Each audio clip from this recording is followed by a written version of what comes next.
দুই নাম্বার, উপার্জনের হারাম। হারাম রোজগার করে যে, মনে রাখবেন আব্বা, লিখিত কথা, এই কোরআনের ফয়সালা এটা, একবার না বারবার আল্লাহ বলছেন, উপার্জন যার হারাম সে অথবা তার বংশধর, তার প্রজন্ম একটা পর্যায়ে আইসা ধ্বংস হবেই হবে। সুদখোরের বংশ, তোমার বংশ শেষ হয়ে যাবে, তুমি মনে রাখো। ঘুষখোর, তুমি মনে রাখো, 70 বছর পরে হোক, 100 বছর পরে হোক, নাফরমান, তোর বংশ শেষ হয়ে যাবে। হ্যাঁ হ্যাঁ, কিস্তিখোর, তোমার বংশ টিকবে না। আমার নাম আনিসুর রহমান, মনে রাখো, আমি কোরআন থেকে হাদিস থেকে বলে গেলাম, হারামখোরের, হারাম উপার্জনকারীর পরবর্তী প্রজন্ম একটা পর্যায়ে এসা 70 বছর পরে হোক আর 90 বছর পরে হোক, 100 বছর পরে হোক, থাকে না। এটা পরীক্ষিত কোরআনের ফয়সালা। ইয়ামহাকুল্লাহুর রিবা ওয়া ইউরবিস সাদাকাত, সূরা বাকারাতে কোরআনে আল্লাহ স্পষ্ট বলছে, আমি আল্লাহর ওয়াদা, সুদ আমি আল্লাহ সুদ, হারাম উপার্জন আমি নিশ্চিহ্ন করে দেব। ইয়ামহাকু শব্দের অর্থ হচ্ছে নিশ্চিহ্ন করে। আল্লাহর ওয়াদা, আল্লাহর ওয়াদা। একদিন আর বাত্তির, আমি একবার এক জায়গায় দেখছি, বলছে হুজুর আজ থেকে 50 বছর আগে তারা 10 গ্রামের জমিদার ছিল, এই সেই বাড়ি হুজুর, আপনি এখন দেখেন, আমি নিজে বাড়ি ঘুরে দেখছি, একটা ঘর নাই, অনেকগুলো গাছ আছে চারিদিকে, কতগুলো কুত্তা আছে গাছের তলায় বসে রয়েছে, এই কতগুলো কুত্তা ছাড়া একটা মানুষের অস্তিত্ব, যারা জুলুম করতো মানুষের উপর। হারাম উপার্জনকারী, এই 2 নাম্বার। 3 নাম্বার হলো লজ্জাস্থানের গুনাহ, জিনা, ব্যভিচার, পুরুষে পুরুষে অপকর্ম, নিজের হাত দ্বারা নিজের লজ্জাস্থানের নাপাক অপকর্ম, অশ্লীল ছবি, বেহায়াপনা, অসভ্যতা। এই জিনা, লজ্জাস্থানের অপবিত্র, শাহওয়াতের গুনাহ, হারাম চাহিদা, যৌন চাহিদা। এই লক্ষ লক্ষ যুবক আজকে এই উশৃঙ্খল, এই চুল চেহারা, লেবাস, পোশাক, আল্লাহ নাই, নামাজ নাই, সেজদা নাই, হালাল হারামের কোনো ধার ধারে না। এক একটা মোবাইল, নারীর আকর্ষণ, অশ্লীল ছবি, উলঙ্গ নাচ, হাজারো যুবককে কুকুর শুকরের চাইতে নিকৃষ্ট বানায় দিয়েছে। সাদাকাল্লাহু মাওলানাল আযীম। وقال نبينا صلى الله عليه وسلم اتق المحارم تكن أعبد الناس. وقال صلى الله عليه وسلم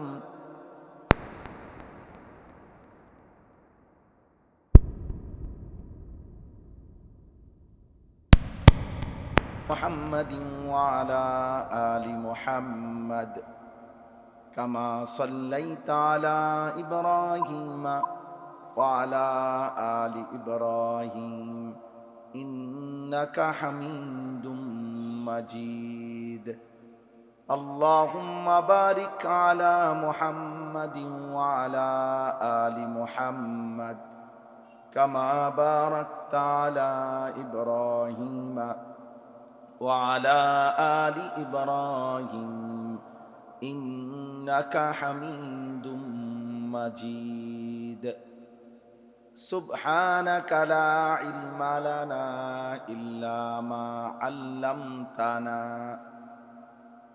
إنك أنت العليم الحكيم. الحمد لله. আল্লাহ পাক রব্বুল ইজ্জত জুল জালাল ওয়াল ইকরামের ফজল কারাম, রব্বুল আলামিনের অপরিসীম ইহসান, মেহেরবানি, দয়া, আল্লাহ তাআলা আমাদেরকে আজ 26 জুন 2026 রোজ শুক্রবার বিবাড়িয়া জেলা কসবা উপজেলাধীন কুটি মানিকনগর সপ্তগ্রাম সাইয়্যিদুল মুরসালিন নুরানিয়া হাফিজিয়া মাদ্রাসা ও এতিমখানা কমপ্লেক্স এর হাফেজ ছাত্রদের পাগড়ি প্রদান উপলক্ষে আজকের এই সপ্তগ্রাম কেন্দ্রীয় ঈদগাহ ময়দানে মোতাবাররাক ইসলামী সম্মেলনে অনেক শ্রদ্ধেয়, ওলামায়ে কেরাম, নেতৃস্থানীয় ব্যক্তিবর্গ সকলের উপস্থিতিতে আল্লাহ তাআলা আমাদেরকে আসবার বসবার আল্লাহর জন্যই জমা হওয়ার তৌফিক দান করেছেন। এজন্য আমরা সকলেই বলি আলহামদুলিল্লাহ। সবার কাছে বিনীত অনুরোধ, কিশোর, নওজোয়ান, বয়স্ক সবার কাছে, এই হাতে মোবাইল ধরে ভিডিও বা রেকর্ড করা যাবে না। হাতে মোবাইল ধরে রেখে ভিডিও রেকর্ড করা আমার পক্ষ থেকে নিষেধ। আমি এটা আদেশ করলাম।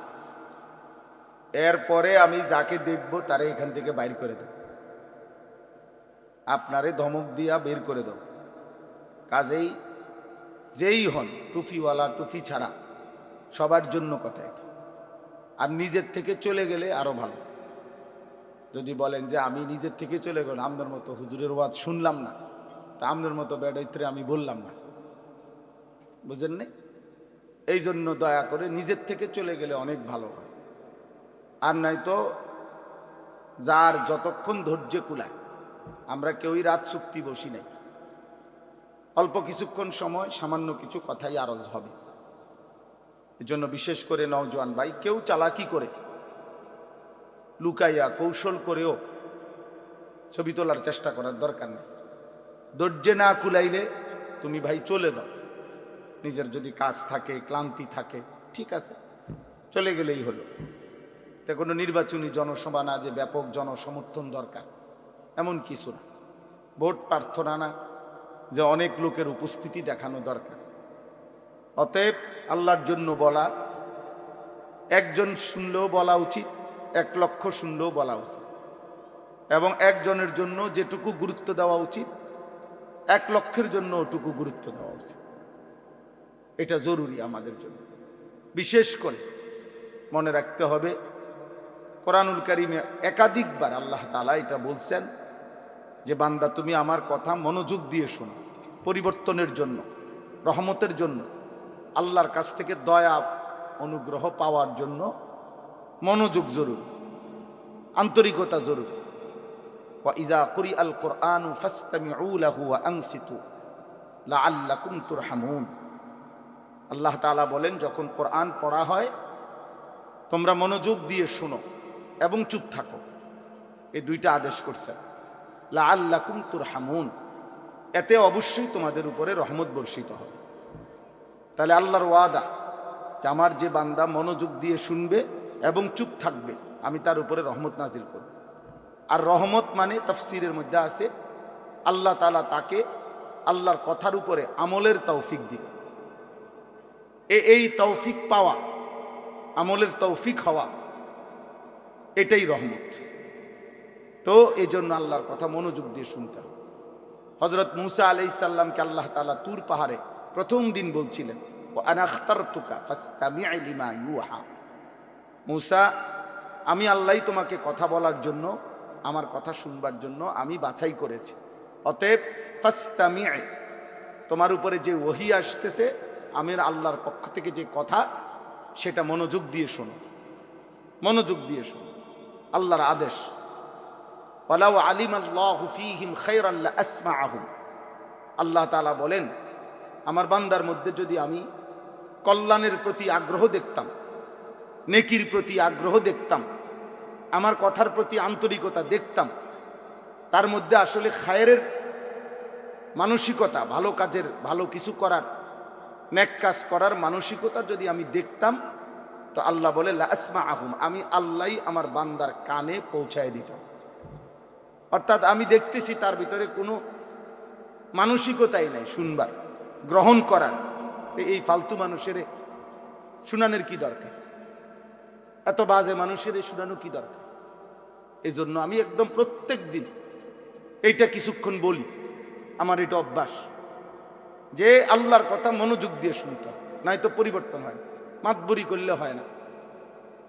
এলেম, কোরআন সুন্নাহর এলেম 100% বিনয়ের সাথে গ্রহণ করতে হবে। আশ্চর্য হবেন আপনারা, বুঝবেন সবাই। প্রথম যেদিন আল্লাহ তাআলা আদম আলাইহিস সালামকে সৃষ্টি করে 60 হাত লম্বা তৈরি করে রূহ দিলেন, আদমকে রূহ দিলেন, একেবারে বিশুদ্ধ হাদিসের মধ্যে আছে। তো আল্লাহ তাআলা প্রথম দিন আদম আলাইহিস সালামকে দিয়ে প্রথম কি কাজ করাইলেন, কি করাইলেন আদমকে দিয়ে, প্রথম কি করছে?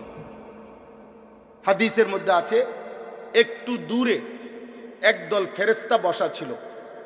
তো এই সর্বপ্রথম রুহু দেওয়ার পর আল্লাহ তাআলা আদম আলাইহিস সালামকে বললেন, ইযহাব ফাসাল্লিম আলা উলাইকা নাফার ফাসতামি' লিমা ইউহাইয়ুনাকা।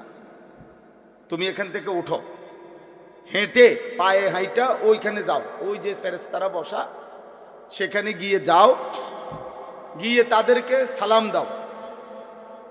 সালামের বাক্য আল্লাহ শিখাই দিছেন। তো এই সালাম দিবার পর তুমি শুনবা মনোযোগ দিয়া যে উনারা জবাবে কি বলে ফেরেশতারা। অতঃপর ফেরেশতারা যেটা বলবে এই তোমার আর তাদের এই কথা সালাম এটাই হবে কিয়ামত পর্যন্ত তুমি এবং তোমার আদম সন্তানদের পরস্পরের সাক্ষাতের প্রথম সম্বোধন। তো আদম আলাইহিস সালাম উনাদের কাছে গেলেন, সেখানে গিয়ে সালাম দিলেন। ওনারা ওয়ালাইকুমুস সালাম ওয়া রাহমাতুল্লাহ এটা বললেন। আদম আলাইহিস সালাম শিখলেন যে সালামের পদ্ধতি, পরস্পরের সাক্ষাতে সম্বোধনে কি বলতে হবে প্রথম, এইটা শিখলেন। তার তাফসীরে আছে, কিতাবের মধ্যে আছে, মুহাদ্দিসিন উলামায়ে কেরাম বলেন যে এই প্রথম দিন আল্লাহ তাআলা আদমকে দিয়ে শিখায় দিলেন যে এই এলেম, এই যে এটা শিখা, যে সালাম শিখা, এটা একটা এলেম কিনা, কথা বলেন না। এই আল্লাহ তাআলা বুঝাইলেন যে প্রথম দিন আদম, এলেম এত বড় নিয়ামত যে এলেমের জন্য এই জাগাত থাইকা হবে না, তুমি ওইনে যাইয়া হাঁটো, যাও ওইনে যাও, গিয়ে শিখে আসো, এটুকু কষ্ট সহ্য করে এরপরে এলেম শিখো। প্রথম দিন শিখাইছেন আল্লাহ তাআলা যে এলেমের জন্য কষ্ট করতে হয়। এলেম তোমার কাছে আসে না, তোমাকে এলেমের কাছে যাইতে হবে, তোমাকে যাইতে হবে এলেমের কাছে। অথচ সেজদার টাইম হইছে আর ফেরেশতাদেরকে বলছে তোমরা আদমকে সেজদা করো, কিন্তু এলেমের টাইম হইছে আর আদমকে বলছে তুমি ফেরেশতাদের কাছে যাও। কথা বুঝেন নাই? তাহলে এলেম দাম, এলেম সবকিছুর চাইতে দাম, কোরআন সুন্নাহর ইলম। এই জন্য আব্বা, আমরা কিংবা মাদ্রাসার ছাত্র হোক আর আপনারা হোক, মসজিদের শ্রোতা হোক আর ওয়াজ মাহফিলের শ্রোতা হোক, 1 ঘন্টার জন্য হোক আর 12 বছরের জন্য হোক, আপনি আমি সবাই কোরআন সুন্নাহর ইলম, জ্ঞান অর্জনের জন্য কষ্ট স্বীকার করতে হবে, কষ্ট স্বীকার করতে হবে। এই জন্য আল্লাহ তাআলা এটা প্রথম দিন শিখাইছেন। হযরত মূসা আলাইহিস সালাম, হযরত খাজির, যাকে খিজির বলেন আপনারা, খাদির আলাইহিস সালাম মূল শব্দটা, উনার কাছে 3টা জিনিসের এলেম শিখার জন্য 3টি জিনিস শিখছে। লম্বা পথ উনার সাথে সফর করতে হয়েছে, দীর্ঘ পথ সফর করে 3টা জিনিস শিখছে। একটা আপনার নৌকা চলার পথে উনি ছিদ্র করে ফেলছে হযরত খাজির। মূসা আলাইহিস সালাম বুঝে নাই কেন ছিদ্র করল। চলার পথে একটা বাচ্চা ছেলেকে হত্যা করে ফেলছে। মূসা আলাইহিস সালাম বুঝে নাই ছেলেটাকে কেন হত্যা করল। আরো দূর যাওয়ার পরে একটা এলাকায় গিয়া ওই এলাকার একটা দেওয়াল কাত হয়ে গেছে, এই দেওয়ালটা খাজির আলাইহিস সালাম সোজা করে দিছে। মূসা আলাইহিস সালাম বুঝে নাই। 3টা জিনিস দেখছেন, একটাও তিনি বুঝেন নাই। তো পরবর্তীতে খাজির আলাইহিস সালাম 3টাই ব্যাখ্যা করে, কোরআনে আছে সব, সূরা কাহাফের মধ্যে উনি এটা বুঝাইয়া দিছেন। তো আল্লাহ তাআলা শিখাইছেন, মূসা তোমার চাইতো জমিনে বেশি এলেম রাখে আমার বান্দা এমন আছে, তোমারে দেখাইলাম। এবং এই 3টি জিনিস জানার জন্য তিনি লম্বা পথ সফর করছেন। হাল আত্তাবিউকা আলা আন তুআল্লিমানি মিম্মা উল্লিমতা রুশদা, কোরআনে আছে মূসা আলাইহিস সালাম ওই খাজির আলাইহিস সালামের কাছে গিয়ে বলছে, কেন আসছেন? খাজির মানে এই খিজির যাকে বলেন আপনারা, উনি জিজ্ঞেস করছে আমার কাছে কেন আসছেন? বলছে আপনাকে আল্লাহ তাআলা যে এলেম দিছে, আমি আপনার সঙ্গী হিসাবে কিছু সময় থাকতে চাই, আপনার কাছ থেকে এলেম অর্জন করতে চাই, এলেম অর্জন করতে চাই। আব্বা, দিন শিখতে হয়, এলেম শিখতে হয়, কোরআন সুন্নাহ শিখতে হয়, আমল শিখতে হয়, ইসলামের যাবতীয় আমল শিখে নিতে হয়। এটাই ছিল নিয়ম। আজ আপনারা আমরা অনেকটাই খামখেয়ালি হওয়ার কারণে আমাদের মন মতোই, 40 বছরেও চাচা জানে না অজুটা আসলে সুন্নত মোতাবেক হচ্ছে কিনা, উনি যে একটু যাচাই করে নিবে এই মানসিকতাও নেই। 60 বছরের বুড়া চাচা এমন অগণিত আছে যাদের সূরা কেরাত, দোয়া, কালাম অশুদ্ধ, কিন্তু একটা বার এই কথা বিবেকেও আসে না যে আমি তো একটু চেষ্টা করলে পারি, শিখতে পারতাম না। শুন, পাত্তাই দেয় না এটা। এই পান খায়, বন খায়, গপ মারে, মন মতো নামাজ পড়ে, মন মতো উজু করে, নিজের মতো করে 4 রাকাত সুন্নত পড়ে ফেলছে 1 মিনিটে, 1.5 মিনিটে, কি পড়ে না পড়ে। একদিন আমি আপনার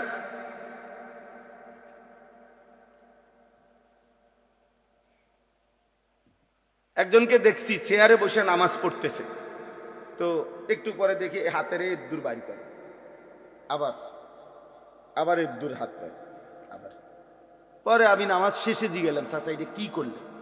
এদ্দুর কি, এদ্দুর কি? যে এদ্দুরটা হলো রুকু, আর এই বেশিটা হলো সে বলেন এটা নি রুকু। আপনার বাপ দাদা 14 গোষ্ঠী শুনছি না এটা রুকু। পৃথিবীর কোনো আলেম বলবি নি এটা রুকু, এটা নি রুকু, হাতের এই কদ্দুর বাড়ালে নি রুকু। আমি বললাম তো আপনি এটা কোত্থেকে শিখলে? এটা এটা এইটা রুকু, এটা সেজদা, মাথা কই, আমনে কই? আশ্চর্য কথা। অনেকের তো হুজুর এরমি দিন, এটা হইল কথা? এটা এটা বুঝি দিন যে আমি নামাজ পড়তেছি, আমার আশেপাশে দেখেছি অনেকে এরম করে, এটাই নামাজ? আশ্চর্য। আপনি বসে নামাজ পড়লে ইশারায়, ইশারা কি হাতেরই ইশারা না মাথার ইশারা? তাইলে খামখেয়াল, জানারও মানসিকতা, জানারও মানসিকতা অসংখ্য মুসলমান। এজন্য বাপ, এটা জরুরি বুঝা, দিন শিখতে হয়। হাদিসের মধ্যে আছে, হযরত মালিক ইবনুল হুয়াইরিস, বুখারীর হাদিস, রাদিয়াল্লাহু তাআলা আনহু বলেন, আমরা কয়েকজন কিশোর যুবক সাহাবী, ওয়া নাহনু শাবাবাতুন মুতাকারিবুন, সমবয়সী যুবক, আমরা নবীজির কাছে আসলাম দিন শিখার জন্য। ফাআকামনা ইনদাহু 20 লাইলা, অতঃপর নবীজির কাছে আমরা পূর্ণ 20 দিন নবীজির কাছে আমরা ছিলাম। ওনারা দূরবর্তী অঞ্চলের সাহাবী, কিন্তু আয়েশা 20 দিন নবীজি সাল্লাল্লাহু আলাইহি সাল্লামের কাছে এসে দিন শিখছেন। 20 দিন পরে নবী সাল্লাল্লাহু আলাইহি ওয়াসাল্লাম ওনাদেরকে বললেন, ইরজিউ ইলা আহলিকুম ওয়া আল্লিমুহুম ওয়া মুরুহুম, তোমরা এবার তোমাদের পরিবার এলাকার কাছে ফিরে যাও, তাদেরকে ইলম শিখাও, তাদেরকে আল্লাহর হুকুমের প্রতি আদেশ করো।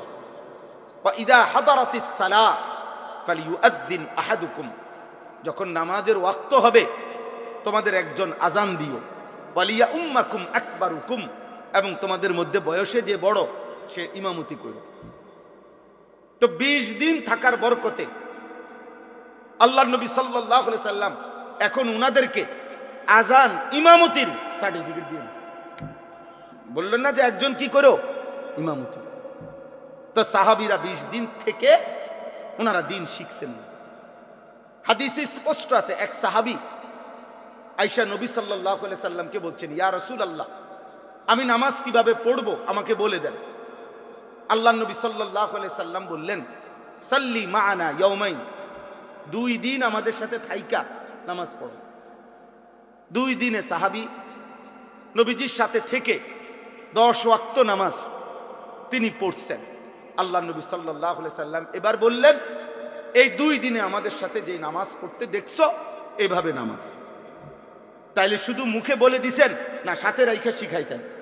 কথা বলেন না, সাথে রেখে শিখাইছেন, সাথে রেখে শিখাইছেন। প্রথম যেদিন মেরাজের রাতে নামাজ ফরজ হইছে 5 ওয়াক্ত, তো নবীজি যখন জমিনে ফিরে আসলেন পরের দিন, 2 দিন টানা হযরত জিবরিল আলাইহিস সালাম এবং আমাদের নবী সাল্লাল্লাহু আলাইহি ওয়াসাল্লাম, শুধু এই দুইজন, জিব্রাইল ইমাম, নবী সাল্লাল্লাহু আলাইহি সাল্লাম তার পিছনে দাঁড়িয়েছেন। 2 দিনে 5 ওয়াক্ত করে 10 ওয়াক্ত নামাজ পূর্ণ 2 দিন জিব্রাইল নবীজিকে দেখাইছেন। দেখানোর পরে জিব্রাইল বলছেন, ইয়া রাসূলুল্লাহ, এই 2 দিন কেন পড়াইলাম? প্রথম দিন প্রত্যেক ওয়াক্ত নামাজের আউয়াল ওয়াক্ত শুরুর সময়ে আদায় করে দেখাইছে। দ্বিতীয় দিন 5 ওয়াক্ত নামাজের শেষ টাইমের আগ মুহূর্তে নামাজ পড়ে দেখাইছি। এ আপনার জন্য স্বাভাবিক, আপনি এবং আপনার উম্মতের জন্য স্বাভাবিক নামাজের টাইম। এ আমি যে 2 পাশ দেখাইলাম তার মাঝামাঝি টাইম। মাঝামাঝি সময়ে কি করে নিবেন? নামাজগুলো পড়বেন। এরপরে দেখেন, এরপরে নবী সাল্লাল্লাহু আলাইহি সাল্লাম সাহাবায়ে কেরামকে জমা করছেন মসজিদে নববীতে। মিম্বরের উপরে দাঁড়াইছেন সাহাবীদের দিকে ফিরে। মিম্বর বোঝেন তো কি? মিম্বর কি? যেখানে খুতবা দেয়, ওই যে 3 তাকওয়ালা যে এইটা, এই মিম্বর। মিম্বরের উপরে দাঁড়িয়ে সাহাবাদের দিকে ফিরে রাসূলুল্লাহ সাল্লাল্লাহু আলাইহি সাল্লাম নামাজ দেখাইছেন। রুকু সেজদার সময় নিচে নামে সেজদা দিছেন। এরপরে সালাম ফিরায় দেখাইয়া এরপরে নবীজি বললেন, সাল্লু কামা রাআইতুমুনি উসাল্লি, এই যে তোমরা যেভাবে আমাকে নামাজ পড়তে দেখলা, এখন থেকে তোমরা এভাবে নামাজ আদায় করো। এরপরে সাহাবায়ে কেরামকে নিয়ে আনুষ্ঠানিকভাবে নবী সাল্লাল্লাহু আলাইহি সাল্লাম নামাজ পড়া শুরু করছেন। তাহলে নিজে আগে জিব্রাইল থেকে 2 দিন বুঝে নিছেন, আবার সাহাবায়ে কেরামকে হাতে কলমে প্র্যাকটিক্যাল বুঝাইয়া দিছেন। এরপরে নিজে সাহাবাদেরকে নিয়ে আদায় করছেন। তাইলে আমাদের উচিত আব্বা দিন শিখা দরকার। আপনি হয়তো বলে, হুজুর আমি নামাজ পারি না, আপনার পারার মধ্যে এখনো ভুল আছে। মনে রাখবেন, কোরআনুল কারীমের মধ্যে আছে একজন ইমানদার বান্দার আমলের ক্ষেত্রে, প্রত্যেক আমলের ক্ষেত্রে আল্লাহর চাওয়া কি? শুধু আমল না, বরং আল্লাহর চাওয়া হলো আহসানে আমল। লিয়াবলুয়াকুম আইয়ুকুম আহসানু আমালা। আল্লাহ তাআলা বলেন, বান্দা আমি শুধু আমল চাচ্ছি না, আমি চাচ্ছি প্রতিটা আমল সর্বোচ্চ সুন্দর হোক, সেটা চাচ্ছি। শুধু কি চাচ্ছি না বলেন না? শুধু আমল না, শুধু আমল না। কোন রকম জোরাতালির নামাজ না, কোন রকম জিকির না, কোন রকম নামাজ না, কোন রকম তেলাওয়াত না, কোন রকম ইসলামে অনুমোদিত নয়। ইসলামে কোন রকম বলতে কিছু নেই, আপাতত বলতে ইসলামে কোনো বিধান নেই। সব বিধানই পূর্ণাঙ্গ, সব বিধানই কি? পূর্ণাঙ্গ, পূর্ণাঙ্গ। আপাতত কোন রকম বলতে কিছু নেই। তাইলে প্রত্যেক মুসলমান প্রতিনিয়ত আহসান, আরো সুন্দর করা, এই মানসিকতা থাকা, এটা আল্লাহ তাআলার পক্ষ থেকে আমাদের জন্য চাওয়া। তোমার নামাজ আরো সুন্দর করা দরকার, তোমার রুকু আরো সুন্দর করা দরকার, তোমার সেজদা আরো সুন্দর করা দরকার, তোমার জিকির আরো সুন্দর করা দরকার, তোমার তেলাওয়াত আরো সুন্দর করা দরকার, তোমার আল্লাহ তাআলার ইবাদত আরো সুন্দর করা দরকার। আহসান আহসান আহসান, আরো সুন্দর। গত 1-2 বছর আগে আমার খুলনার হজরত, বাংলাদেশের একজন বড় বুজুর্গ আরেফ বিল্লাহ হজরত মাওলানা মুফতি নুরুল আমিন সাহেব, অনেক বড় আল্লাহওয়ালা, করাচি হজরত কুতবে আলম হজরত মাওলানা শাহ হাকিম মোহাম্মদ আখতার রহমতুল্লাহ আলাইহের খলিফা হজরত, অনেক বড় আল্লাহওয়ালা। আজ থেকে 5-7 বছর আগে আমি আমার শায়েখ আল্লামা মুফতি মুশতাকুন নবী কাসিমি হুজুর সহ আমরা প্রায় 30-35 জন আলেম প্রায় 7-8 বছর আগে হজরতের কাছে গিয়া খুলনায় 3 দিন ছিলাম। হজরত জিজ্ঞেস করছেন কেন আসছি? আমাদের শায়েখ আল্লামা মুফতি মুশতাকুন নবী সাহেব বলছে, হজরত আমরা আপনার কাছে আসছি, থাকবো এখানে সুন্নত মোতাবেক ওযু এবং নামাজ শেখার জন্য। 3 দিন থাইকা আমরা সুন্নত মোতাবেক ওযু এবং নামাজ শিখছি হজরতের কাছে। যখন আমরা ওয়াজ করি, আমগরে তো চিনেন আপনারা সবাই, চিনা এক কথা, দিন আরেক কথা, আখিরাত আরেক কথা। আব্বা 1 কোটি মানুষ চিনার দ্বারা অথবা একজনও না চিনার দ্বারা খোদার কসম আখিরাতে আলাদা কোনো বিশেষত্ব নাই, হাসরের মাঠে আলাদা কোনো বিশেষত্ব নাই। পরিচিতি কিংবা সুখ্যাতি কিংবা অখ্যাত মানুষ, অপরিচিত মানুষ, এদের কিছু আসে যায় না। কোরআনুল কারীমের মধ্যে কোন নবীর নাম আছে, কোরআনে নবীর নাম আছে যতজন, নাই তার চাইতে বেশি লক্ষ গুণ। 1,24,000 যদি নবী এবং রাসূল হয়, কোরআনে নবীর নাম আছে মাত্র 25 জন। 25 জন। যদি 1.5 থেকে 2.5 লাখ সাহাবী হয়, কোরআনে সাহাবীর নাম আছে একজন। কয়জন জানেন? এটা কোরআনুল কারীমে সাহাবীদের মধ্যে নাম আছে শুধু একজনের, একজন সাহাবীর নাম যায়েদ। এই নামটাই শুধু আছে, আর কারো নাম নাই, আর কারো নাম নাই। তাহলে এই পৃথিবীতে দুনিয়াবি পরিচিতি কিচ্ছু আসে যায় না।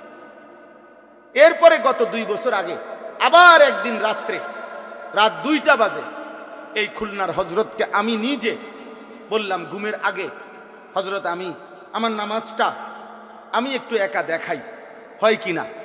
হযরত পুরা নামাজ দেখে বললেন, মাওলানা রুকুর সময় আপনার এই ডান হাত একটু এদিকে বাঁকা হয় বেশি, এটা সোজা করতে হবে, মানে এইভাবে হাত থাকতে হবে। আমি বললাম হযরত আপনি ধরে ঠিক করে দেন। 5-6 বার ধরে ঠিক করে দিছে। আলহামদুলিল্লাহ এখনো পর্যন্ত প্রত্যেক দিন প্রতি ওয়াক্ত এগুলো নামান, এগুলো নামান, ওগুলো নামান, লাগবে না। তো প্রত্যেক ওয়াক্ত নামাজের সময় আমার এটা মনে পড়ে যে হযরত আমাকে বলছেন এই হাত কি রাখতে, সোজা রাখতে। অধিকাংশ বেলা আমার এটা মনে পড়ে।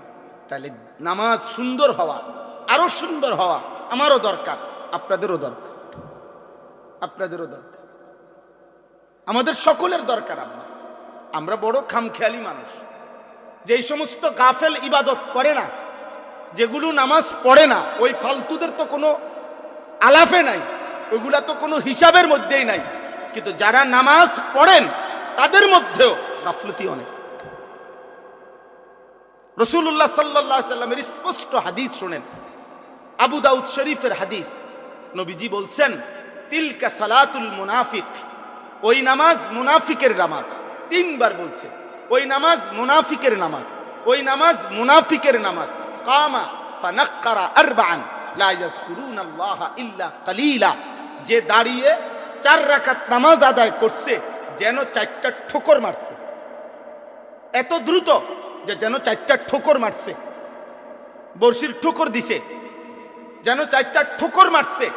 নবীজি বললেন, লা ইয়াযকুরুনাল্লাহা ইল্লা কালিলা, একেবারে যত সামান্য পরিমাণ ছাড়া আল্লাহর জিকির, তাসবিহ, সূরা, কেরাত, দোয়া, কালাম একটাও সুন্দরভাবে পড়ে নাই।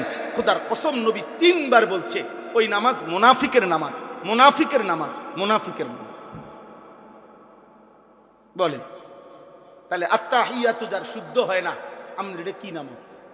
দোয়ায়ে কুনুত যার শুদ্ধ হয় না, এটা কি নামাজ? তাব্বাত ইয়াদা কুল হুয়াল্লাহ শুদ্ধ হয় না, শব্দ হইল সুবহানা রাব্বিয়াল আযীম। আপনি কোন সোনা বেলাজিম, সোনা বেলাজিম, সোনা বেলাজিম কিতা? হ্যাঁ, আপনি এটা কি বললেন? কি বললেন এটা?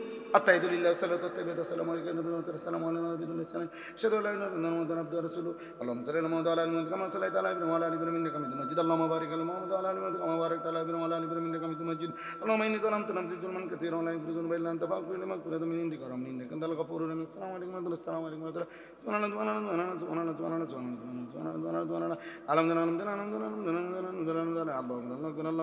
আল্লাহুম্মা আমিন। রব্বানা যালামনা আনফুসানা ওয়া ইল্লাম তাগফির লানা লানাকুনান্না মিনাল খাসিরিন বিরহমাতিকা ইয়া আরহামার রাহিমিন। খালাস, কুল্লু খালাস, কুল্লু খালাস। উড়াই এলাইলো আর এটা জাপানি মেশিনে না। এটা কি কি পড়লেন? এটা বলেন, এটা ইনসাফ হইল? এটা নামাজ হইল? বলেন, এটা তাসবিহ হইল? নবী সাল্লাল্লাহু আলাইহি সাল্লাম আপনার কল্পনায় বলে একজন মানুষ বলেন, একজন মুসলমান নবীজি এভাবে তাসবিহ করতেন, এমনি করতেন। এটা তাসবিহ হলো? এটা ফাজলামি করলেন না?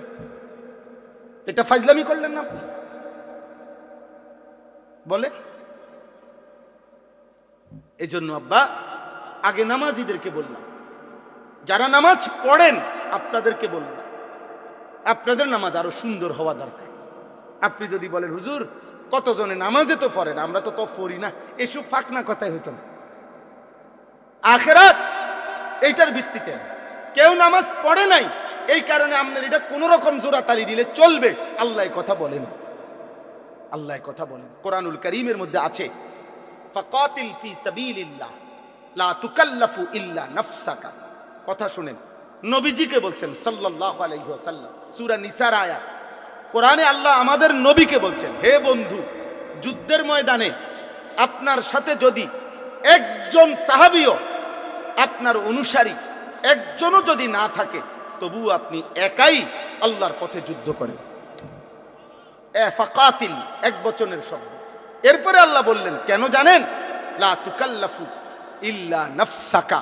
এই পৃথিবীর কারো ব্যাপারে যদি আপনি জবাবদিহি করতে নাও হয়, কিন্তু আপনি কিন্তু আপনার নিজের ব্যাপারে শরীয়তের বিধানের আদিষ্ঠ মুকাল্লাফ, আপনার উপরে কিন্তু শরীয়তের বিধান।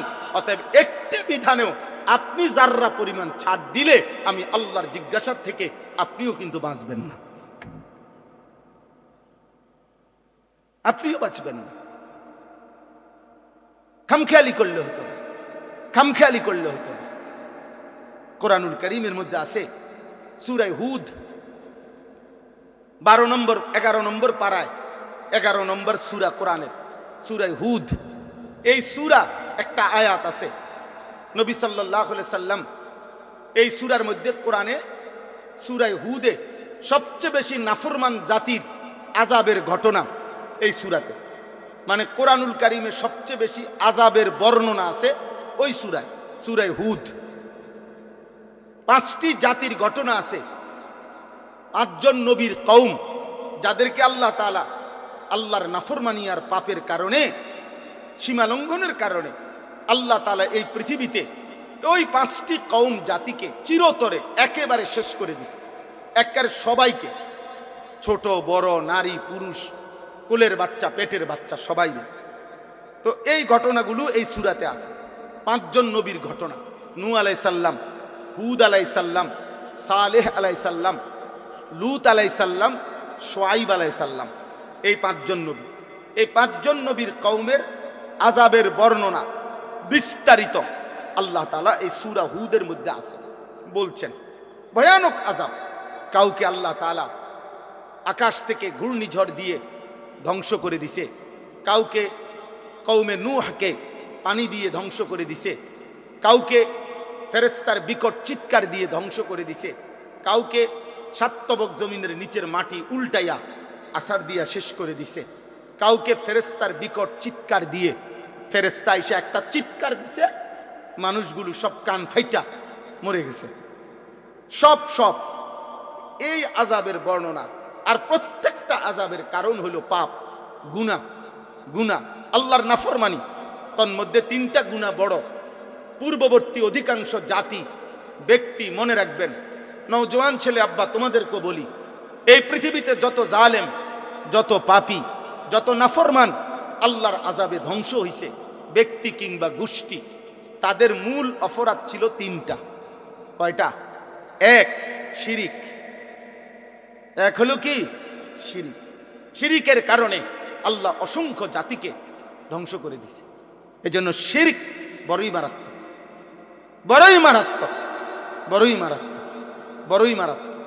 2 নাম্বার উপার্জনের হারাম। হারাম রোজগার করে যে, মনে রাখবেন আব্বা লিখিত কথা, এই কোরআনের ফয়সালা এটা একবার না বারবার আল্লাহ বলছেন, উপার্জন যার হারাম সে অথবা তার বংশধর, তার প্রজন্ম একটা পর্যায়ে আইসা ধ্বংস হবেই হবে। সুদখোরের বংশ, তোমার বংশ শেষ হয়ে যাবে, তুমি মনে রাখো। ঘুষখোর, তুমি মনে রাখো 70 বছর পরে হোক, 100 বছর পরে হোক, নাফরমান, তোর বংশ শেষ হয়ে যাবে। হ্যাঁ, কিস্তিখোর, তোমার বংশ টিকবে না। আমার নাম আনিসুর রহমান, মনে রাখো। আমি কোরআন থেকে হাদিস থেকে বলে দিই, হারামখোরের, হারাম উপার্জনকারীর পরবর্তী প্রজন্ম একটা পর্যায়ে এসা 70 বছর পরে হোক আর 90 বছর পরে হোক, 100 বছর পরে হোক, থাকে না। এটা পরীক্ষিত কোরআনের ফয়সালা। ইয়ামহাকুল্লাহুর রিবা ইউরবিস সাদাকাত। সূরা বাকারাতে কোরআনে আল্লাহ স্পষ্ট বলছে, আমি আল্লাহর ওয়াদা, সুদ আমি আল্লাহ সুদ হারাম উপার্জন আমি নিশ্চিহ্ন করে দেব। ইয়ামহাকু শব্দের অর্থ হচ্ছে নিশ্চিহ্ন করে। আল্লাহর ওয়াদা, আল্লাহর ওয়াদা।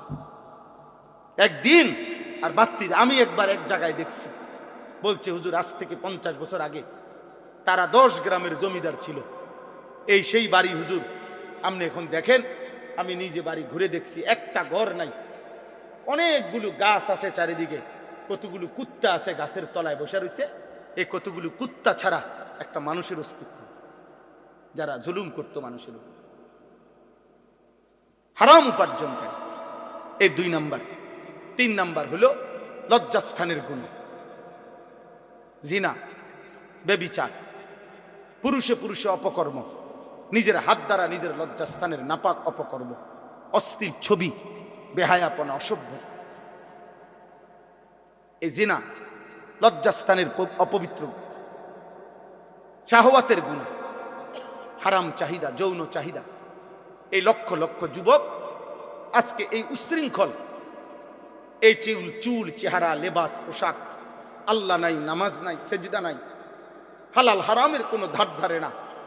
এক একটা মোবাইল, নারীর আকর্ষণ, অশ্লীল ছবি, উলঙ্গ নাচ, হাজারো যুবককে কুকুর শুকরের চাইতে নিকৃষ্ট বানায় দিয়েছে। কলিজার ভিতরে, চেহারার ভিতরে আল্লাহ রসুলের কোনো চিহ্ন নেই, ইমানের কোনো চিহ্ন নাই। কতদিন হয় নামাজ পড়ে না, জানে না, কত রাত আল্লাহকে সেজদা দেয় না। আমার মনে পড়ে নবী সাল্লাল্লাহু আলাইহি সাল্লাম হাসরের ময়দানে আব্বা জিজ্ঞেস করবে, উম্মত 365 দিন, খোদার 1 বছরে মসজিদের মুয়াজ্জিন তোরে কোনোদিন ফজরের নামাজের জন্য জাগাইতে পারলো না, আর ফুটবল মাঠের রেফারি রাত 4টা বাজে কেমনে তোমারে জাগায় দিল? ফুটবলের রেফারি কেমনে তোমারে রাতের 4টা বাজে ঘুম থেকে জাগাইলো কেমনে? আর আমার মসজিদের মুয়াজ্জিন কেন 365 দিনে, 1 বছরে একদিনও, প্রতিদিন সে ডাকছে আসসালাতু খায়রুম মিনান নাওম, কিন্তু এই নাফরমানকে, এই নিকৃষ্ট নাফরমানকে একটা দিন উঠাইতে পারল না। কত বড় বেঈমান, কত বড় গাদ্দার! এই গাদ্দার যেন আল্লাহকে বলে দিছে পরিষ্কার যে মালিক তুমি আরো ডাকলো আমি উঠব না, তোমার ডাকে আমি সাড়া দেব। তুমি যতই কও হাইয়া আলাল ফালাহ, তুমি যতই বলো সফলতা, আমি জানি সফলতা হইল ফুটবলে, সফলতা সেজদাতে না।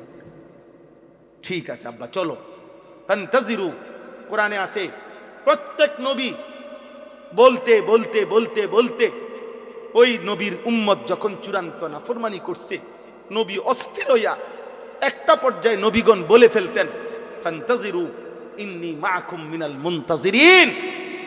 এক সময় নবী বলতো, হে আমার জাতি, ঠিক আছে, কোনোভাবেই শুনলা না তো ঠিক আছে, আল্লাহর আযাবের জন্য চলো, তোমরাও অপেক্ষা করো, আমিও অপেক্ষা করো, দেখা যাক মালিকের কি ফয়সালা, মালিকের কি ফয়সালা।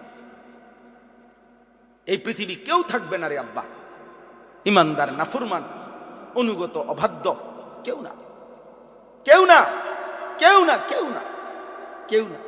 বলো না ভাই, আজ থেকে 300 বছর আগে যারা নেককার মানুষ ছিল তারা এখন কোথায়? বলে না, সবাই বলেন। আজ থেকে 300 বছর আগের জালেম যারা, পাপী, তারা কোথায়? হ্যাঁ, আবু বকর, ওমর, এই 2 সাহাবী, ওনারা এখন কোথায়? আবু জেহেল, আবু লাহাব, এই 2 বেঈমান, এরা এখন কোথায়? তাহলে ইমানদারও কবরে, নাফরমানও কবরে। এই পৃথিবী কাউরে থাকতে দেয় না, অনুগত কেউ না, অবাধ্য কেউ, মূসা কেউ না, ফেরাউন কেউ না, ইব্রাহিম কেউ না, নমরুদ কেউ না, পৃথিবী কাউকে থাকতে দেয় না, কাউকে না। সূর্য থামে না রে আব্বা। আব্দুল কাদের জিলানী রাহমাতুল্লাহ আলাইহি সাইয়্যিদুল আউলিয়ার যেদিন মৃত্যু হয়েছে সেদিনও সূর্য চলছে, ফেরাউন নমরুদের যেদিন মৃত্যু হয়েছে সেদিনও সূর্য চলছে, পৃথিবী থামে না। পৃথিবী কি? সময়ের গতি থামে না রে আব্বা। তুমি থাইমা যাইবা, তুমি কবরে পৌঁছা যাবে। এই অহংকার, এই বড়াই, এই শরীর স্বাস্থ্যের যৌবনের বাহাদুরি, মা বাবার বেপরাই। মাওলানা বলল পিতা মাতার অবাধ্যতার ব্যাপারে অনেক সুন্দর কথা বলছে মাওলানা, মাশাআল্লাহ। আমি কিছুটা শুনছি, অনেক চমৎকার বয়ান করছে। আল্লাহ তাআলা জবানে বরকত দান করেন। তো এজন্য বললাম এটা জরুরি। তো আমার বলার উদ্দেশ্য হলো এই তিনটা পাপ মারাত্মক, মনে রাখবা যুবক। 1 নাম্বার শিরিক, 2 নাম্বার উপার্জনের হারাম। যারা অভিভাবক আছেন, রোজগার করেন, যারা পয়সা কামাই করেন, আপনাদের জন্য কথাই বল। উপার্জনের হারাম কইরা আমনও টিকতেন না, ফ্যামিলিও টিকত না, ফ্যামিলিও টিকত না। 70 বছর পরে না, 700 বছর পরে হইল আমনের বংশধররে মানসে এটাই কইব, ওই তো তোরে চিনি, তোর দাদা সুদখোর ছিল। সর বেটা আনতে, বেটা লম্বা লম্বা কথা কইতে যা, বেটা তোরে চিনি না, বেটা আমরা চিনি না, আমরা জানি না তোমার আব্বা কিতা ছিল, বাটপাড়ের হদ্দার ছিল, বেটা মনে আইসত লম্বা লম্বা কথা কইতি। বেটা পাপ মুছা যায় না, পাপ কি করা যায় না, মুছা যায় না। আল্লাহ মাফ না করিলে, তওবা না করিলে, আল্লাহর কাছ থেকে মাফ না নিলে বড় মুশকিল, বড় মুশকিল, বড় মুশকিল। এই জন্য হারাম রোজগার করবেন না, হারাম রোজগার করেন না আপনার। হারাম রোজগার শুধু শুধু কেন সুদ নিলেন, কেন কিস্তি নিলেন, কেন লোন নিলেন, কেন ওজনে কম দিলেন, কেন মিথ্যা বললেন? আল্লাহ তাআলা বলে, বান্দা এত বড় সূর্য, এত বড় চন্দ্র, এত বড় আসমান, এত বড় জমিন, এত আলো, এত বাতাস, এত রোদ, এত বৃষ্টি, এত আলো, এত অন্ধকার, গ্রহ নক্ষত্র, এত গাছ, এত ফুল, এত ফসল, এত পশু, এত পাখি, এত কীট পতঙ্গ, এত কিছু আমি তোমার জন্য ব্যবস্থা করতে পারতেছি প্রতিদিন, প্রতি ঘন্টা। অল্প কোগা ভাত আর একখান ঘর আমি বুঝি তোমার দিতে পারতাম না? এ বুঝি কয়টা ভাতের লাগিয়া আর একখান ঘরের লাগিয়া এতটি মিথ্যা কথা কইলা? এত সুদ, এত কিস্তি, এত মিথ্যা, এত ধোকা, এত ওজনে কম দেওয়া, এত বাটফারি করলা এই গরিয়ানের লেগা? বলেন না, একজন মানুষের শেষ পর্যন্ত কিতা এটাই তো দেখাইছে, গরিয়ান করছে, এ গরিয়ান করছে। আর কিতা করছেন? আর এই বাজার সদাই পাঙ্গাস, তেলাপিয়া, খিরা, টমাটো, দৈন্যতা, কাঁচামরিচ, দুন্দুল, করলা, আর কিতা? আর হলো বন, বিড়ি, চা, আলু চপ, পেঁয়াজ, পান, সুপারি, এই শেষ। এই চাচার হায়াত শেষ। 70 বছর এই কতগুলো বহন খাইছে আর বিড়ি খাইছে। শেষ বয়স কেমনে কাটাইছেন কাকা? এই আল্লাহর রহমতে আপনাকে 10 জনের দোয়ায় চা দোয়া নেই, আমরা দোয়ায় হেবাটা চা দোয়া নেই, বন খাই, বুঝেন? বিড়ি খায়, শুধু বিড়ি খায়। আস্তাগফিরুল্লাহ, আস্তাগফিরুল্লাহ, নাউযুবিল্লাহ। আফসোসের বিষয়, আমার কথায় রাগ করেন, আমি প্রয়োজনে আর কোনোদিন আসবো না। আমি এই কথা মাথায় রেখেই ওয়াজ করি। বাকি আমার একদম স্পষ্ট কথা, 60 বছর 50 বছর এরকম বয়স্ক যেই সমস্ত লোক এখনো বিড়ি সিগারেট খায়, এ কথা স্পষ্ট, এই লোক নির্লজ্জ, এই লোকের কোনো লজ্জা শরম নাই, একদম শরম নাই, শরম নাই, তোমার কোনো শরম নাই। 60 বছর বয়সেও আপনার থেকে যদি এই সমাজের ছেলে পেলে, নাতি নাতনি কিছুই শিখতে না পারে, আর কোন দিন শিখবো আপনার থেকে? 60 বছর বয়সে আপনার থেকে কি শিখবো? বিড়ি করার থেকে শিখবে কি? কথা বলেন না কেন?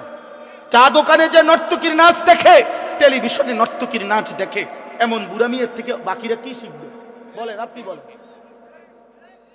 বলক, একজন প্রতিবাদ করেন, আপনি এসে এখানে বলেন কি শিখতো আপনার থেকে? বিড়ি খানা? কি শিখতো? আপমানত।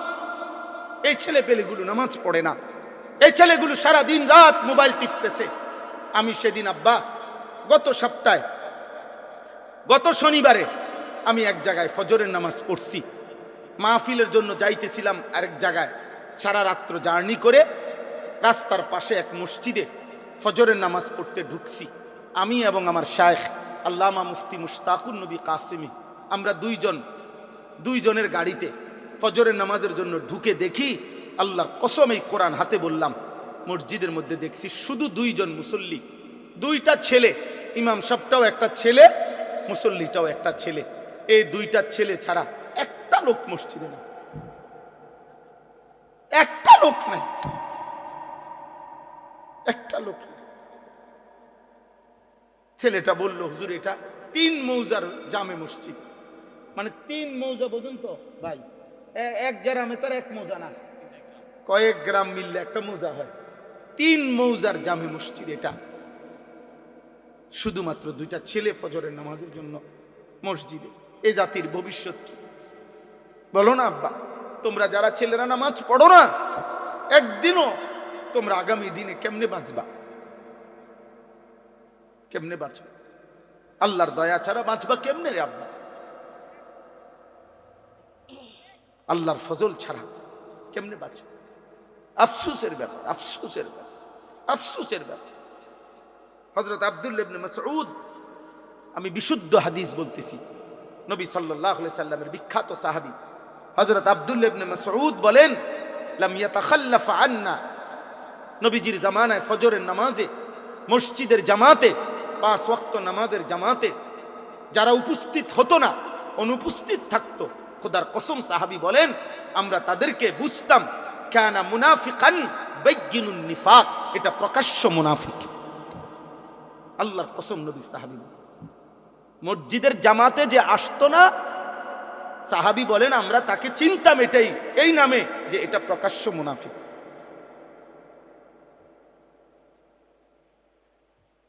এই জন্য যুবক, মাশাআল্লাহ এখানে লেখা আছে, সপ্তগ্রামের সকল যুবক বৃন্দ সার্বিক সহযোগিতা, নওজোয়ান তোমরা যারা এই মাহফিলের সাথে সম্পৃক্ত, তোমাদের অনেকের গলায় বেইস আছে, আমি তোমাদেরকে বলি, তোমরা যদি আমগরে ভালোবাসে থাকো, মহব্বত করে থাকো, এই মহব্বতের দাবি নিয়ে বলতেছি আব্বা, তোমরা একজন আরেকজনকে আগামীকালকে মিটিং করো, পরামর্শ করে বসো যে আমরা এক বন্ধু আরেক বন্ধুকে ফজরের নামাজের জন্য ডাকবো। বলো ইনশাআল্লাহ, দেখবা পার। একজন একজনের সাথে ওয়াদা করো, তাহলে দেখবা বরকত হবে। 10 জন লইয়া পারতা না, তুমি শুধু একজনের লগে, দোস্ত কি কস, হুজুরের কথা মতো চল, ফজরের নামাজ পড়ি। রাসূলুল্লাহ সাল্লাল্লাহু আলাইহি সাল্লাম বলছে, যে ফজরের নামাজ পড়ে তাইয়্যিবুন নফস, তার অন্তর পবিত্র হয়ে যায়। তাইয়্যিবুন নফস, আল্লাহ নবী বলছে যে ফজরের নামাজ পড়ে না, আল্লাহর কসম নবী বলছে খাবিসুন নফস, ওর অন্তর হলো খবিস, ওইটা খবিস, খবিস, এটা খবিস, খবিস। এটা ফজরের নামাজ যে পড়ে না, এটা খবিস, খবিস, খবিস এটা। আর আল্লাহর নবী বলছে খবিস পায়খানায় থাকে। খবিস থাকে কোথায়? পায়খানা। এই জন্য নবীজি বাথরুমে, পায়খানায় ঢুকতে এ খবিস থেকে পানা চাই। বাথরুমে ঢুকার দোয়া কি? মানে কি কোন আমনে কোন খবিস না? তো বুঝা গেল নবীজি এটা কেন কইতেন, বাথরুমে ঢুকতে কেন বলতেন যে আল্লাহ খবিস থেকে পানাহা চাই, তাহলে বুঝা গেল বাথরুমের ভিতরে কে আছে? খবিস। রাসূলুল্লাহ সাল্লাল্লাহু আলাইহি সাল্লামের হাদিস, ফজরের নামাজ যে পড়ে না, আল্লাহর নবী বলছে শয়তান তার এই মাথার পিছনে ঘাড়ের এখানে গিট্টু দিয়ে রাখে, শয়তান তাকে আর বলে আলাইকা লাইলুন তাওয়িলুন ফারকুদ, হে আল্লাহর বান্দা রাত অনেক লম্বা, লম্বা ঘুমা, নাফরমান ঘুমা। শয়তান তাকে আটকায় রাখে, আবদ্ধ করে রাখে, নাউজুবিল্লাহ। তো আমার কথাটা শেষ হয়েছে না। রাসূলুল্লাহ সাল্লাল্লাহু আলাইহি সাল্লাম এই সূরা হুদ যে কথাটা বলতেছিলাম, 5টি জাতির আযাবের বর্ণনা ওই সূরার মধ্যে আছে। কোন সূরা বলেন তো? সূরা হুদ, 11 নম্বর সূরা কোরআনে। তো ওই সবটা বর্ণনা করার পর, মানে আযাবের বিস্তারিত বর্ণনা দেওয়ার পর, গুনাহ, নাফরমানি, পাপ, সীমা লঙ্ঘনের কথা বর্ণনা করার পর আল্লাহ কোরআনে ওই সূরাতে একটা আয়াত নাজিল করছে, নবীজিকে বলছে ফাস্তাকিম কামা উমিরতা। অতএব বন্ধু, যাই বললাম আপনার কাছে আযাবের বর্ণনা, কথা শুনেন তো, আপনার উম্মত যে যাই করুক, উল্টা পাল্টা করুক আর বাও করুক, তবে আপনার ব্যাপারে আমায় আল্লাহর স্পেশাল কথা, আপনাকে যত শরীয়তের যত আদেশ করা হয়েছে, আমি আল্লাহ বলছি প্রত্যেক আদেশ, প্রত্যেক হুকুম, প্রতিটা আদেশ নিষেধের ব্যাপারে আপনি পাহাড়ের মতো, পাথরের মতো ইস্তেকামত, মজবুত এবং দৃঢ় থাকবেন। এক সুতা, এক জাররা আপনি বন্ধুর থেকে যেন কোনো আমলও না ছোটে, কোনো রকমের ভুল যেন না হয়। কাকে বলছে? নবী সাল্লাল্লাহু আলাইহি সাল্লামকে বলছে। এর কয়দিন পরে, এই সূরা নাজিলের কিছুদিন পরে আল্লাহ নবী সাল্লাল্লাহু আলাইহি সাল্লামের দাড়ি মুবারক সর্বপ্রথম 3টা বা 4টা 2টা চুল দাড়ির সাদা হয়ে গেছে। হযরত আবু বকর সিদ্দিক রাদিয়াল্লাহু তাআলা আনহু বলছেন, ইয়া রাসূলুল্লাহ কাদ শাইয়াবতা, আপনি দেখি বুড়ো হয়ে যাচ্ছেন, আপনার তো চুল পাকা শুরু হয়ে গেছে দাড়ির। তখন আব্বা নবী সাল্লাল্লাহু আলাইহি সাল্লাম বললেন, শাইয়াবাতনি হুদ ফাস্তাকিম কামা উমিরতা। আবু বকর, বিশ্বাস করো, সূরা হুদের আযাবের বর্ণনা আমারে বুড়া বানায় ফেলছে। আর আমার আল্লাহর এই আদেশ যে আমি যেন আমার আল্লাহর হুকুমের উপরে এক চুল এদিক সেদিক না হয়, মজবুত থাকতে বলছে। এই দায়িত্ব, এই ভার, এই ওজন আমারে বুড়া বানায় ফেলছে। আমার কলিজার মধ্যে 24 ঘন্টার ভয় বিরাজ করছে। আহা, এই আযাবের যেই বর্ণনা আল্লাহ দিছে, আমার উম্মত যদি আবার নাফরমানি করে, আমার উম্মতের কি জানি হবে। আর আল্লাহ যা আমারে বলছে, আমার দ্বারাও যেন এক জাররা পরিমাণ আমল না ছুটে, দায়িত্ব পালনের এই কঠিন অনুভূতি আমি তো চেষ্টা করছি, তবু আমার আল্লাহর কথা মনে পড়লে, আল্লাহর কথা মনে পড়লে আমার শরীরে কাঁপ দিয়া ওঠে। এজন্য আমার চুল পাকা শুরু হয়ে গেছে। তাহলে বলেন আপনাদের কাছে আমি যে আয়াতের একটু অংশ পড়ছি, আমার কথা আমি শেষ করে দিচ্ছি।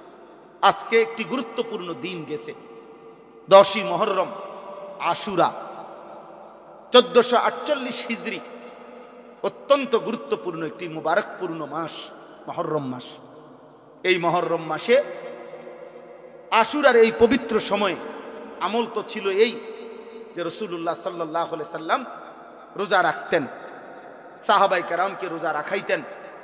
ইন্তেকালের পূর্বের বছর বলছেন, আগামী বছর থেকে আমি 2টি রোজা রাখবো, 9-10। পরের বছর নবী সাল্লাল্লাহু আলাইহি সাল্লাম ইন্তেকাল করছেন, কিন্তু সাহাবায়ে কেরাম আজীবন ওনারা এই মুহররমের 9 তারিখ 10 তারিখ ওনারা রোজা রাখতেন রাসূলুল্লাহ সাল্লাল্লাহু আলাইহি সাল্লামের আমল হিসাবে। আলহামদুলিল্লাহ, আমরাও রাখছি, আজকেও রোজা রাখছি, গতকালকেও রোজা রাখছি। তাহলে প্রথম আমল হচ্ছে এইটা, মুহররমের এই 10ই মুহররমের প্রথম দায়িত্ব রোজা রাখা। মনে রাখবেন আব্বা, আমার কথায় কেউ রাগ হইয়েন না। আপনার কাছে আমারটা পছন্দ না হইলেও আপনি ভিন্ন কারো ব্যাখ্যা আপনার ভালো লাগলে আপনি সেইটা শুনলেন, কিন্তু আমারটা আমি বললাম কোরআন এবং সুন্নাহর মধ্যে।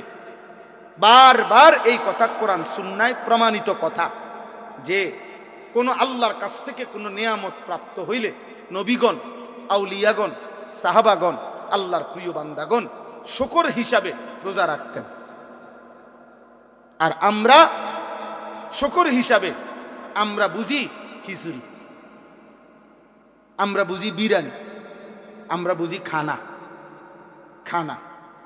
আগো খানা, আরো খানা বাড়ায়। আমাদের সমস্ত আনন্দ কিংবা বেদনায় খানাটা হলো মুখ্য। আনন্দের মুহূর্তেও আনন্দের অভিব্যক্তি খানা, বেদনার মুহূর্তেও বাপ মরুক, মা মরুক, বউ মরুক, ফুত মরুক, বেদনা, দুঃখ ভারাক্রান্ত মানুষ তো হইল খানা। আমাদের বুঝ হলো এটা। আনন্দের মুহূর্তেও আমরা বুঝে নিছি ভাতের থালা, বেদনার মুহূর্তেও আমরা বুঝে নিছি ভাতের থালা। এটা আমরা খুব বুঝছি, আমরা বুঝছি এটাই। বাকি কোরআন সুন্নাহর আলোকে আমরা এটা বুঝি নাই, আপনারা আপনাদের যেমনি বুঝছেন, আপনাদের বুঝে আপনারা আরেকবার ভাইবেন আমার কথাটা। আমি এই কথাটাই বললাম, আমার এই কথাটাই আপনাদেরকে বললাম। আরেকবার জিজ্ঞাসা করেন যে রাসূলুল্লাহ সাল্লাল্লাহু আলাইহি সাল্লাম কারো মৃত্যুতে, নবী সাল্লাল্লাহু আলাইহি সাল্লাম বাবা মা স্বজনের মৃত্যুতে নবীজি কি করতে বলছেন? আবার শুনতে চেষ্টা করেন। কৃতজ্ঞতা স্বরূপ আল্লাহ নবী জিজ্ঞেস করছে মদিনার ইহুদিদেরকে, তোমরা কেন রোজা রাখো মুহররমের 10 তারিখ? সব হুজুররা মসজিদে এটা বয়ান করছে কিনা বলেন? প্রত্যেক হুজুররাই বলছে, সব মসজিদে এটা বয়ান হয়েছে। হযরত মুসা আলাইহিস সালাম ফেরাউনের কবল থেকে এই মুহররমের 10 তারিখ ওনার সঙ্গী সাথী নিয়ে নদী পার হয়ে আল্লাহ ওনাকে রক্ষা করছেন। ফেরাউনের পুরা বাহিনী ডুবে গেছে। তাইলে এইটা এই শুকর হিসাবে মুসা আলাইহিস সালাম আল্লাহর হুকুমে প্রতি বছর 10ই মুহররম রোজা রাখতেন। আল্লাহ নবী বললেন, তাহলে এই রোজা আমরাও রাখব, এই রোজা আমরাও রাখব। পরবর্তীতে সাহাবাই কেরামকে নিয়ে নবীজিও এই রোজা রাখতেন। তাইলে শুকর হিসাবে, কৃতজ্ঞতা হিসাবে নবীগণ তাদের অনুসারীদেরকে নিয়ে কি রাখছেন? কথা বলেন না, বলেন। আপনি মানতে হবে জরুরি না, আমারটা আমি বললাম, আপনার কাছে রেফারেন্স বলুন। রাসূলুল্লাহ সাল্লাল্লাহু আলাইহি সাল্লাম এ কথা সমস্ত আলেম স্বীকার করবে কোনো সন্দেহ ছাড়া। নবী সাল্লাল্লাহু আলাইহি সাল্লাম সোমবার দিন প্রত্যেক সপ্তাহে নবীজি সোমবারে রোজা রাখতেন। নবী সাল্লাল্লাহু আলাইহি সাল্লাম রোজা রাখতেন, এটা সব হাদিসে আছে। আল্লাহ নবীকে জিজ্ঞেস করছে, ইয়া রাসূলুল্লাহ, আপনি সোমবারে রোজা রাখেন কেন? নবী সাল্লাল্লাহু আলাইহি সাল্লাম বলেন, ফিহি বুলিত্তু, এই দিনে আমি জন্মগ্রহণ করেছি। আমার জন্মের খুশিতে, আমার জন্মের আনন্দে, শুকর হিসাবে আমি প্রত্যেক সোমবারে রোজা রাখি। তাহলে আপনাদেরকে এটাও যদি ভুল বলে থাকি তো আপনি ফেলে দিয়েন, কোনো অসুবিধা নাই, আপনি বাদ দিয়ে দিয়েন। কিন্তু ইনসাফ যদি বলে থাকি, যদি হাদিস বলে থাকি, সত্য বলে থাকি, আরেকবার ভাইবেন। তাইলে আনন্দ কিংবা বেদনা, যদি 10ই মুহররম মুসা আলাইহিস সালাম ফেরাউনের বাহিনী থেকে উদ্ধার হইছেন, এটার যদি কৃতজ্ঞতা হয় তাইলেও তিনি রোজা রাখছেন। আর যদি ইমামে হুসাইন রাদিয়াল্লাহু তাআলা আনহুর কারবালার এই হৃদয় বিদারক কলিজা ছেঁড়া আহলে বাইতের শাহাদাত আর খুনের কথা যদি স্মরণ হয়, তাইলেও তো বিরানি আর ভাতের থালা হাতে উঠবার কথা না। বলেন মিয়া, ইনসাফ কি বলে? মিয়া, ইনসাফ কি বলে? ইনসাফ কি বলে? বলো না, ইনসাফ কি বলে? আমি করছেন আপনারা, আমার মানা নাই, কিন্তু আমার ওই জাকির বলছে, আগে শুনাইছে, আমি এরপরও কিছু বলি নাই, হজম করছি। কিন্তু আপনারা বলেন, আপনারা এই জরি লাগাইছেন কেন? বলেন। আপনারা কল্পনা করেন, ছেলেরা তোমরা কল্পনা করো, ধরে নাও আজকে 10ই মুহররম, মনে করো এই মসজিদের সামনে ইমামে হুসাইনের পবিত্র লাশ এখানে না রাখছে। মনে করো আহলে বাইতের 71 জন আহলে বাইতের পবিত্র সদস্যের খুন ঝরা লাশ কারবালার মাঠ থেকে মনে করে এখানে না রাখছে। তো তোমার দায়িত্ব কি? এই ফুল লাগানো? বলেন না ভাই, আপনার ইনসাফ কি বলে? বলেন, তর্ক ছাড়া কোন। রাগ হইেন না আপনারা, আমি শুধু বুঝাইলাম আনন্দ কিংবা বেদনায় উল্লাস কেমনে হয়, আনন্দ কিংবা বেদনায় খানা কেমনে মুখে আসবে, শুকর হিসাবে তো নবী সাল্লাল্লাহু আলাইহি সাল্লাম শিখাইছেন রোজা। আমরা একজন একজন করে লিখি, হিসাব করি। এখন হাত তোলার দরকার না, আমি হিসাব নিচ্ছেন, মুখে বলতেছি আর কি, যে কয়জনের মনে ছিল রোজা রাখার কথা। অথচ কসম আল্লাহ, হাদিসে স্পষ্ট আছে, একজন মহিলা সাহাবী রুবাই বিনতে মুআফফিজ রাদিয়াল্লাহু তাআলা আনহা, তিনি বলেন, নবীজির জামানায় মুহররমের এই 10 তারিখের রোজা আমরা মহিলারাও রাখতাম, পুরুষরাও রাখতাম, নবীজিও রাখতেন। ওয়া নুসাవ్বিমু সিবিয়ানানা, আমরা আমাদের বাচ্চাদেরকেও এই রোজাটি রাখতাম, আমাদের বাচ্চারাও এই রোজা রাখত, বাচ্চাদেরকেও আমরা রোজা রাখাই। তাহলে সাহাবায়ে কেরাম তাদের বাচ্চাদেরকেও নবীজির আনুগত্য শিখাইছেন, অনুসরণ শিখাইছেন। এই আমার এই দূরে কথা। আমি বিশ্বাস করেন, আমি ঠেলাঠেলি বুঝি না, আমি ধাক্কা ধাক্কি করতে চাই না। এ বলতে বলতে আল্লাহর দয়ায় ওয়াজের বয়স 22 বছর হয়ে গেছে, 22 বছর। আর কত, আর কত? এইখানে এই এলাকায় গুলোতে আমি এই মসজিদে তারাবি, খতমে তারাবি পড়ছি। হ্যাঁ, এই মসজিদেই। ওই যে আমি যে চবেপুরে তাফসির করতে ছিলাম, চবেপুরে দাখিল মাদ্রাসার যে মসজিদে, তো 2 দিন না 3 দিন ছিলাম। আরো আগের কথা, তো খতমে তারাবি হয় না ওইখানে কোনো মসজিদে, তখন তখন শুনছি একমাত্র এখানেই তো মনে হয় এই মসজিদে খতমে তারাবি হইছে। আমি ওইখান থেকে খতমে তারাবি পড়ে আবার ওইখানে গেছি, রাত্রে গিয়ে ওখানে ছিলাম। জাকির, এই হাফেজ জাকির আমার খুব পরিচিত, ওর কারণেই দাওয়াত নিছি। অতএব আব্বা, আপনাদের আমি মৌলানা সাহেবকে চিনি, ওই জাহাঙ্গীর ভাইকে চিনি, এই চবেপুর এই অঞ্চল এলাকায় শত শতবার আসছি আমরা, আশেপাশের সব এলাকায়।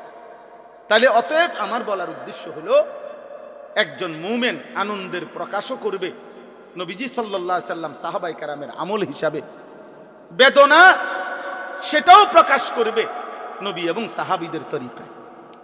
এটা তর্কের বিষয় না, এটা ঝগড়ার বিষয় না, এটা সুন্নি ওয়াহাবির বিষয় না, এটা কাজ্জা ফাসাদের বিষয় না, এটা হলো কোরআন সুন্নাহর সাথে মিলাইয়া নেওয়ার বিষয়। সাহাবায়ে কেরাম নবী সাল্লাল্লাহু আলাইহি সাল্লামের আমলের সাথে মিলাইয়া নেওয়ার বিষয়। আমনের জায়গা থেকে যদি আমনের মিল্লা যায়, খালাস। কথা বোঝেন নাই? আমার কাছে আইতে হইব আমার তরিকায়, এটা তো মাকসাদ না। মাকসাদ হইল আপনি যেখানেই আছেন, যার কাছেই আছেন, যেই পীর যেই মুর্শিদে হোক, যেই আউলিয়ারি হোক, যেই দরবারি হোক, যেই খানকাই হোক, আপনি শুধু এতটুকু মনে রাখেন, ইবাদত কিংবা আমল, আনন্দ কিংবা বেদনা, সব অবস্থাতে সুখ কিংবা দুঃখ, আমাদের প্রত্যেক অবস্থার বহিঃপ্রকাশ রাসূলুল্লাহ সাল্লাল্লাহু আলাইহি সাল্লাম সাহাবায়ে কেরামের আমলের সাথে মিলানো উচিত। উচিত? কথা বলেন না কেন? উচিত। এই এদ্দুর আপনাদের বিবেকের কাছে বলে গেলাম, এদ্দুর আমাদের বিবেকের কাছে বলে, মুহররমের উপলক্ষে ওমা ডেগে ডেগে খিচুড়ি, ডেগে ডেগে বিরিয়ানি, কি বুঝাইতে চাইছেন?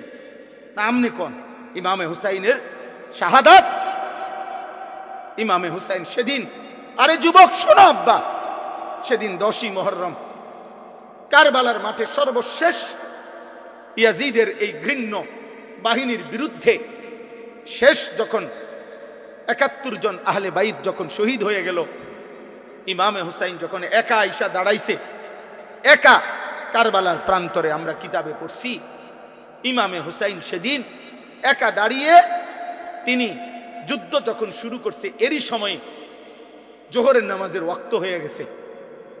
ইমামে হুসাইন ওদের দিকে, শত্রু বাহিনীর দিকে তাকাইয়া, ইয়াজিদের বাহিনীর দিকে তাকিয়ে বলছে, তোমরা আমারে অল্প একটু সময় দাও, 10টা মিনিট সময় দাও, আমি আমার রবের সেজদা আদায় করব, জোহরের নামাজ আদায় করব। শিমার জিল জৌশান, যেই নাফরমান ইমামে হুসাইনকে শহীদ করছে, ওই শিমার জিল জৌশান, এই নাফরমান ওই পাশ থেকে চিৎকার দিয়ে বলছে, হুসাইন তোকে নামাজ পড়তে দেব না জোহর, তার আগেই তোর কল্লা তোর দেহ থেকে আলাদা করে দেব। খোদার কসম, ইমামে হুসাইন তখন চিৎকার দিয়ে বলছে, ঠিক আছে শিমার, তুই তোর কাজ কর, আমি আমার কাজ শুরু করলাম। আল্লাহু আকবার। উনি নামাজে দাঁড়ায় গেছে, বলছে ঠিক আছে, তুমি আমার কল্লা ফেলে দাও, আমি জান দেব, কিন্তু আমার রবের সেজদা দিয়ে দাও। ইমামে হুসাইন রাদিয়াল্লাহু তাআলা আনহু সেদিন রক্ত মাখা কারবালার প্রান্তরে জোহরের নামাজ আদায় করছে। আর তুমি নাফরমান, এক ওয়াক্ত নামাজ না পড়া, তুমি হুসাইন প্রেমিক আর আমি হুসাইনের দুশমন। আচ্ছা ঠিক আছে, ইনশাআল্লাহ হাসরের ময়দানে তোমার লগো আমার দেখা হবে, ইনশাআল্লাহ, ইনশাআল্লাহ দেখা হবে, ইনশাআল্লাহ দেখা হবে, ইনশাআল্লাহ। নবীর আশিককে, নবীর দুশমনকে ইনশাআল্লাহ আমল নামা তোমারও আছে, আমল নামা আমারও আছে, আছে না?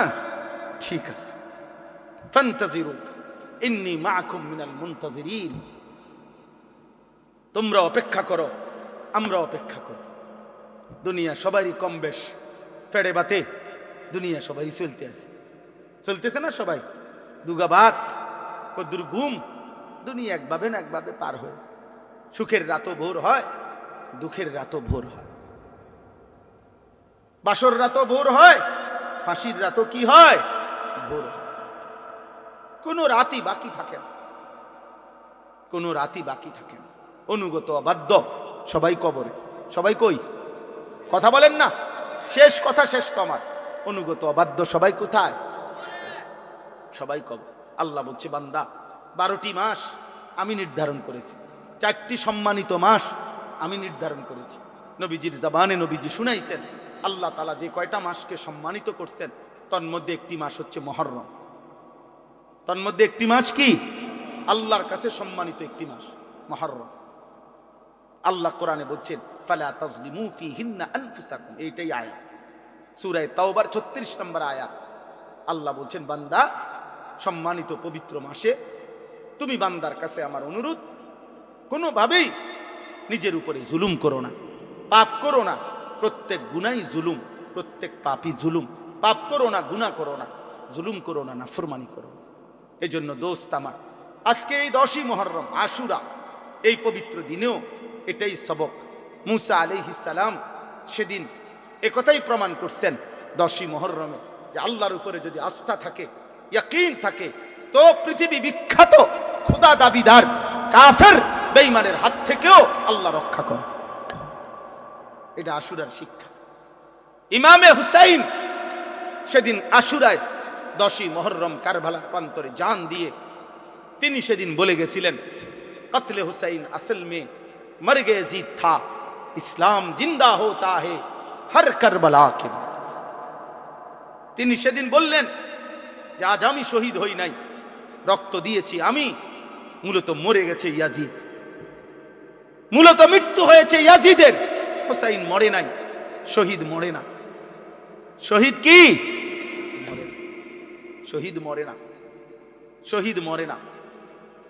আল্লাহ তাআলা কোরআনে বলছে ওয়ালা তাকুলু লিমান ইউকতালু ফি সাবিলিল্লাহ আমওয়াত বাল আহইয়া। শহীদ মরে না, শহীদ জীবিত।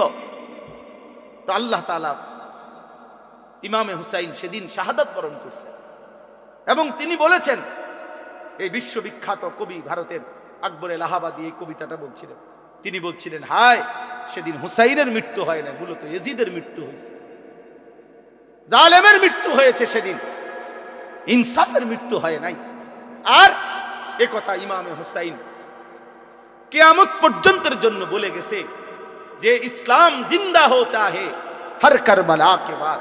প্রতিবার রক্ত দিলে, প্রতিবার আল্লাহর জন্য জান বিলিয়ে দিলে নতুন নতুন প্রতিবার ইসলাম জিন্দা হবে। অতএব মুসলমানের নওজোয়ান চলো আল্লাহর জন্য লড়ি, দ্বীনের জন্য ভাবি, কালেমার জন্য ভাবি, ইসলামের জন্য ভাবি। বলো ইনশাআল্লাহ। যে জীবনে আল্লাহ নাই, যে জীবনে ইসলাম নাই, যে জীবনে সেজদা নাই, যে জীবনে কোরআন নাই, যে জীবনে কালিমা নাই, যে জীবনে আল্লাহর ভালোবাসা নাই, যে জীবনে মদিনার বন্ধুর ভালোবাসা নাই, সে জীবন জীবন না। ওই জীবন আর জানোয়ারের জীবন, ওই জীবন আর জানোয়ারের জিন্দেগি বরাবর। এই জন্য একটা